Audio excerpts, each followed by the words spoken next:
Assalamualaikum dan salam sejahtera. Saya Aryan Ramadan Sulaiman.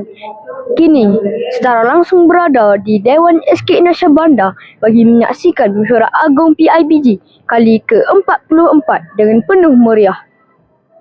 Majlis pada hari ini telah dirasmikan oleh Yang di-Pertua PIBG Encik Muhammad Mokhtar bin Muhammad Yunus. Marilah sama-sama kita menyaksikan suasana yang berlangsung di sini.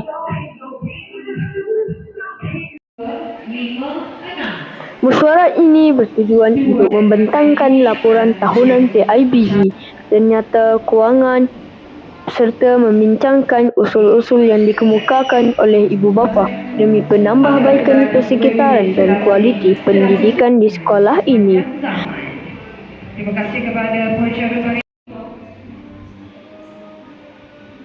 Alhamdulillah, pada hari ini kita dapat lihat dan saksikan berlangsungnya Mesyuarat Agung PIBG kali ke-44 SK Indonesia Bandar.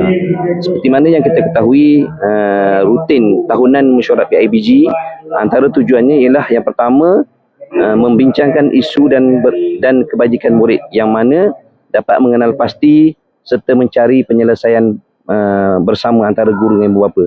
Yang keduanya, antara tujuan mesyuarat PIBG ini dilangsungkan, yang keduanya merancang aktiviti sekolah, iaitu membincangkan program yang boleh meningkatkan prestasi akademik serta sosial murid.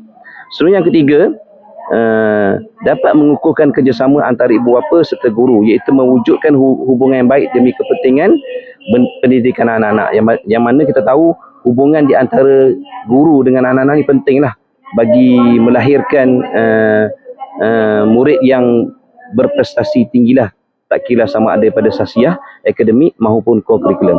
Itulah sedikit berkaitan dengan tujuan mesyuarat PIBG dilaksanakan. Sekian, terima kasih. Situasi ini jelas menunjukkan bahawa hubungan antara pihak sekolah dan komuniti sentiasa kukuh dan saling bekerjasama.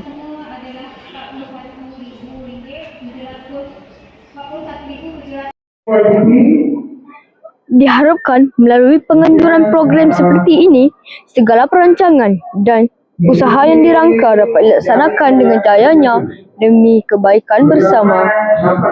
Saya Aryan Ramadan Sulaiman melaporkan secara langsung dari SK Indonesia Bandar untuk TVPSS.